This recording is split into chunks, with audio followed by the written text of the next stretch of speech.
ማንኛውም ክርስቲያን ጸሎት የማያደርግ ከሆነ ክርስቲያንነቱ በምን ይረጋገጣል?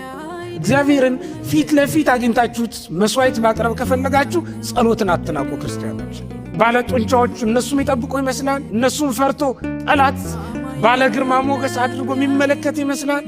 እየሰረቁም እየቀሙም ቅዱስ ሚካኤል አንተ ጠብቀኝ ብሎ ቤት ላይ መለጠፍ አያድርም። በጸሎት ምክንያታቸው የጠፋላቸው ሰዎች አሉ አይደል? ሌላውን ስጦታ ከሰው ይቀበሉታል፣ ከወዳጅ ከዘመድ ያገኙታል። ልጅን ግን ከእግዚአብሔር ካልሆነ በስተቀር ከማን ይቀበሉታል? እንኳን ፍለጋ ይሄዳል እንዴ ሰው በእምነት መጸለዩን ትቶ ችግሩን ለመፍታት በእውነት የስነ ልቡና አማካሪ ዘንድ መሄድ አለበት እንዴ? በእውነት ሚስት ከማጨታችሁ በፊትም ጸልዩ ክርስቲያኖች። ንግድ ከመጀመራችሁም በፊት ጸልዩ። ትምህርትን ከመጀመራችሁ በፊት ጸልዩ። ሁሉንም ነገር ስታደርጉ የመጀመሪያ ስራችሁ ምንድነው መሆን ያለበት? ጸሎት መሆን አለበት።